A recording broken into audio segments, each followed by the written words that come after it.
floats upriver, won't come down. Cory Harris is part of an elite class of high achievers. He's an accomplished musician, author, world traveler, and instructor at the University of Virginia. He is also recipient of the prized MacArthur Fellows Award, also known as the MacArthur Genius Grant. And I wonder if my baby caught that train. It was quite a surprise, but it was also very gratifying to realize that the labor that I'd been doing hadn't been for nothing, that it actually led to something. And it enabled me to take time off from playing music and to write my first book. Harris is one of just over 1,000 Genius Grant recipients in the 40-year history of the program. When Harris reflects on his own history, he remembers when his artistic and intellectual abilities were not as apparent to some.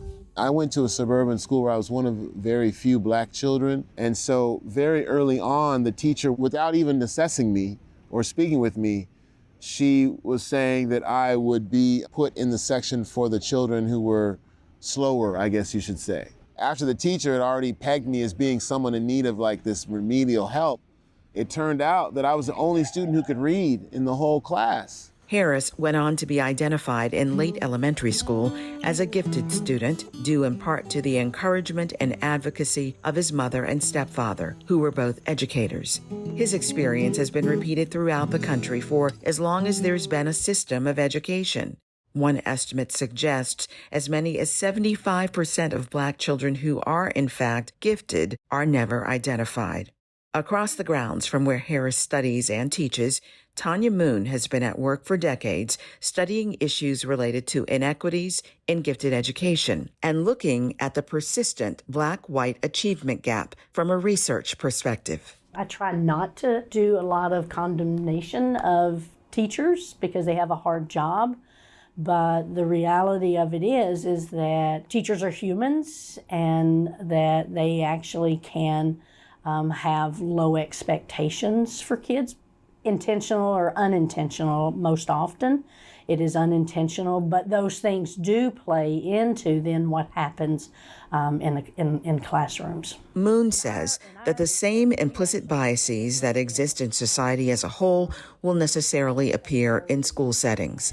But she says in recent years, schools have worked intentionally to improve equitable access to opportunities. Henrico County's gifted program is an example of this intentional reassessment. In 2010, the division was targeted by federal investigators for alleged inequities in its gifted programs. While nearly 40% of Henrico's students were black, only about 10% of those participating in gifted programming were black. In the eastern part of the county, with higher concentrations of black students, identified students were in the single digits, while in the more affluent western part of the county, identified students numbered 100 or more each year. Here's your next challenge, okay?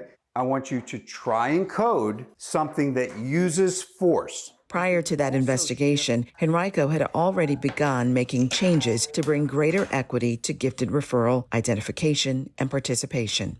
And since then, Jenna Conley has been on the team addressing gifted equity issues more directly. So we're providing a lot of training in Henrico. In fact, just this past summer, we did something like 30 trainings. And I will say a lot of that was geared toward talent development and looking for underserved students. We've used a new tool for our teacher perception inventory. We know that, we want teachers to see students in the context of the classroom, and that too, sometimes gifted traits present in different ways, okay, culturally, in different groups. And so looking at an instrument that really does address how we spot students from all backgrounds.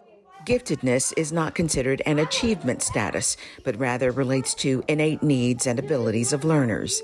Achievement, more broadly, relates to the acquisition of knowledge. For decades, for as long as there has been standardized testing, black students in the nation and in the state of Virginia have consistently performed below their white peers on the tests that measure achievement.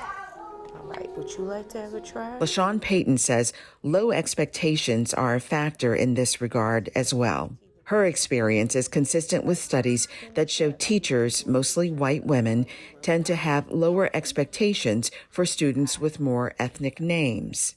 LaShawn, the first time you see that name, you already probably have a perception of who I am.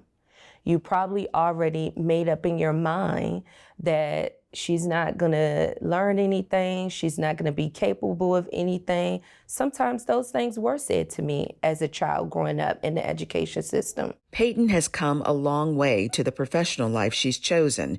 As head of the school she founded, she attributes her history as a low-achieving, high-problem student to low expectations, but also to a school system that was both culturally and individually unresponsive to who she was and what she needed. But she says this fuels what she does today. When I first went to school, I literally cried, and the teacher put me in a coat room for crying and left me there by myself. As an adult, that's a traumatic experience. I still think about that.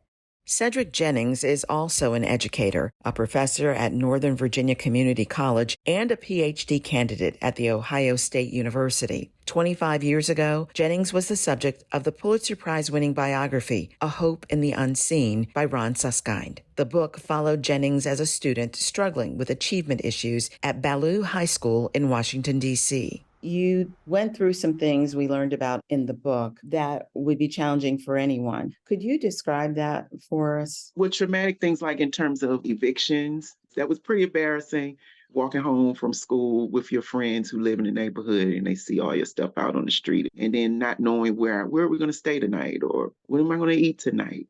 Having to go back to school and see the friends who saw my things out on the street. That was challenging. And this brings us to what many consider the heart of the achievement gap issue. Nationally, more than 12% of children currently live below the poverty line. In the 1990s, that number was often higher than 20%. A disproportionate number of children impacted by poverty are Black, growing up in families that don't have advantages of generational wealth and who are often caught in a time-consuming and sometimes traumatic struggle to just live. And it's easy to talk about it in racial terms because that's what is most obvious is race. That's what we can see. We can even see it from a distance, you know? But economics is something that is a lot more subtle. You can't see it. But I know that if we were to have a society where people had equal access to resources and that people had generational wealth, and if it was widespread among all communities, we would not have an achievement gap. I don't believe it. Thank you for watching. Continue to follow Virginia News and Stories by subscribing to our VPM YouTube channel.